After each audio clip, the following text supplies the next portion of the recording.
വീണ വിജയനെതിരെയുള്ള അന്വേഷണമാണ്. നമുക്കറിയാം, മുഖ്യമന്ത്രിയുടെ മകൾക്കെതിരെ ഇതൊരു ആദ്യമായിട്ടല്ല ആരോപണം വരുന്നത്. വലിയ രീതിയിൽ എക്സാലോജിക് കമ്പനി അനധികൃതമായി പ്രവർത്തനങ്ങൾ നടത്തുന്നു, അല്ലെങ്കിൽ അതിൽ അനധികൃതമായ സാമ്പത്തിക ഇടപാടുകളുണ്ട് എന്നുള്ളത് ഒരു വലിയ ആരോപണമായി സംസ്ഥാന രാഷ്ട്രീയത്തിൽ നിലനിൽക്കാൻ തുടങ്ങിയിട്ട് കുറച്ചധികം കാലമായി. ഇപ്പോൾ അതുമായി ബന്ധപ്പെട്ടൊരു അന്വേഷണത്തിലേക്ക് കൂടി കടക്കുകയും അതുമായി ബന്ധപ്പെട്ട റിപ്പോർട്ട് ഇപ്പോൾ പുറത്തുണ്ട്.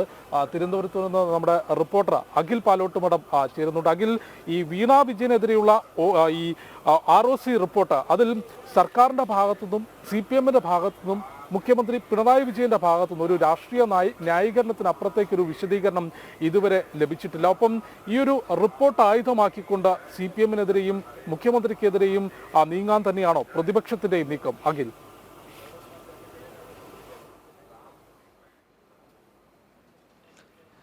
ജിഷ്ണു, ഗൗതം, എന്തായാലും ജയ് ശ്രീറാം. ഈ മുഖ്യമന്ത്രിയുടെ മകൾ വീണ വിജയനെതിരെ കഴിഞ്ഞ ദിവസങ്ങളിൽ അതിശക്തമായി ഉയർന്നു വന്ന എസ്ട്രാലോജിക് കമ്പനിക്കെതിരെയുള്ള റിപ്പോർട്ട്, അത് വലിയ ഗുരുതരമായ ഒരു ആരോപണത്തിന്റെ ഭാഗമായി തന്നെ മാറുന്ന ഒരു സാഹചര്യമാണ് ഇപ്പോഴും നിൽക്കുന്നത്. കഴിഞ്ഞ ദിവസം അതിന്റെ അന്വേഷണ റിപ്പോർട്ട് സമർപ്പിക്കാൻ ഈ കമ്പനിയോട് ആവശ്യപ്പെടുന്ന സമയത്ത് അത് നൽകാൻ പോലും കഴിയാത്ത, ഒരു വിശദീകരണം പോലും നൽകാൻ കഴിയാത്ത ഒരു സാഹചര്യത്തിലേക്ക് പോകുന്നു. അതോടുകൂടി തന്നെ കൂടുതൽ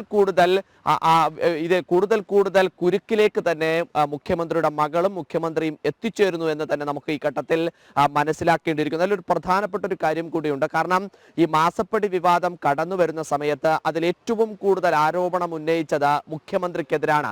മുഖ്യമന്ത്രിയുടെ മകൾക്ക് എങ്ങനെയാണ് ഇത്രയും അധികമായ ഒരു ധനസമ്പാദത്തിനു വേണ്ടി, മാസപ്പടിയായി കിട്ടുന്നതിലേക്ക് വേണ്ടി എങ്ങനെ ഇതിന് സാധിച്ചു എന്നതായിരുന്നു പൊതുസമൂഹത്തിന്റെ മുമ്പിലും അതുപോലെ തന്നെ പ്രതിപക്ഷവും ഉന്നയിച്ച ഒരു പ്രധാനപ്പെട്ട ചോദ്യം. കാരണം മുഖ്യമന്ത്രിയുടെ മകൾ എന്ന നിലക്കാണോ ഇത്തരത്തിലൊരു സഹായം വീണ വിജയന് ലഭിച്ചിട്ടുള്ളത് എന്നതായിരുന്നു ഒരു പ്രധാനപ്പെട്ട ചോദ്യം. അതിന് ഏറ്റവും വലിയ ഉദാഹരണമായിരുന്നു മുഖ്യമന്ത്രി തന്നെ, അല്ലെങ്കിൽ പാർട്ടിയുടെ സംസ്ഥാന സെക്രട്ടേറിയറ്റ് തന്നെ വീണ വിജയൻ ഒരു കവചം തീർക്കുന്ന ഒരു സാഹചര്യത്തിലേക്ക് കാര്യങ്ങൾ മാറുന്ന ഒരു സാഹചര്യം. അതിനെല്ലാം തന്നെ ഇപ്പോൾ കേന്ദ്ര ഏജൻസിയുടെ അന്വേഷണത്തിന്റെ ഭാഗമായി അതെല്ലാം പിടിച്ചു നിൽക്കുന്നതിനും അപ്പുറത്തേക്ക് കാര്യങ്ങൾ ചെന്നെത്തി എന്നതാണ് ഇപ്പോൾ നമുക്ക് മനസ്സിലാക്കാൻ സാധിക്കുന്നത്. എന്തായാലും വീണ വിജയനെതിരായ ആരോപണങ്ങൾ അതിശക്തമായി ഉയരുന്ന സാഹചര്യത്തിൽ അതിനെ ആയുധമാക്കി മുന്നോട്ട് പോകാൻ തന്നെയാണ് ഇപ്പോൾ BJP അടക്കമുള്ള പ്രതിപക്ഷ സംഘടനകൾ തീരുമാനമെടുത്തിരിക്കുന്നത്. കഴിഞ്ഞ ദിവസം BJPയുടെ സംസ്ഥാന അധ്യക്ഷൻ K. സുരേന്ദ്രൻ അടക്കമുള്ളവർ പറഞ്ഞത് ഇതിൽ ഇനി വരാൻ പോകുന്നത് മുഖ്യമന്ത്രിക്കെതിരെയുള്ള അന്വേഷണം കൂടിയാണ് എന്ന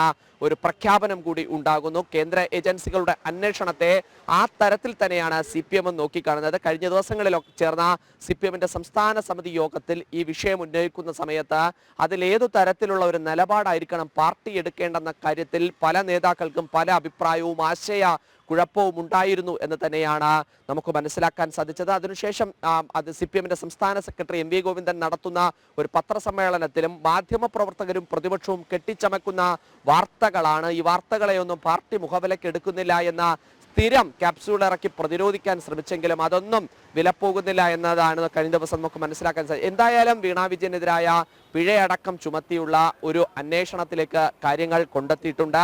ആ അന്വേഷണങ്ങൾ ദ്രുതഗതിയിൽ തന്നെ മുന്നോട്ട് പോകുന്നു എന്നതാണ് നമുക്ക് മനസ്സിലാക്കാൻ സാധിക്കുന്നത്. ജിഷ്ണു,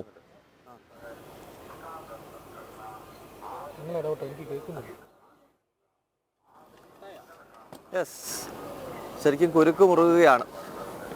വീണ വിജയനെ സംബന്ധിച്ച് എക്സാലോജിക് എന്ന കമ്പനിയെ സംബന്ധിച്ചുള്ള അന്വേഷണം, അതിന്റെ റിപ്പോർട്ടുകൾ എവിടെ എത്തും എന്നുള്ളത് CPM-ന് മാത്രമല്ല മുഖ്യമന്ത്രിയെ സംബന്ധിച്ചും ഏറെ നിർണായകമായി. വലിയ ആരോപണങ്ങളാണ് ഈ ഒരു രണ്ടാം പിണറായി സർക്കാരിനെതിരെയുമായി ബന്ധപ്പെട്ട്, പ്രത്യേകിച്ച് മുഖ്യമന്ത്രിക്കെതിരായി ബന്ധപ്പെട്ടും ഉയർന്നിട്ടുള്ളത്. അതുമായി ബന്ധപ്പെട്ട വിവരങ്ങളാണ് എക്സാലോജിക്കിനും വീണ വിജയനും എതിരായിട്ടുള്ള റിപ്പോർട്ടുകളാണ്, അതിന്റെ വിശദാംശങ്ങളാണ് തിരുവനന്തപുരത്ത് നിന്ന് അഖിൽ പാലോട്ടുമടം വ്യക്തമാക്കിയിട്ടുള്ളത്.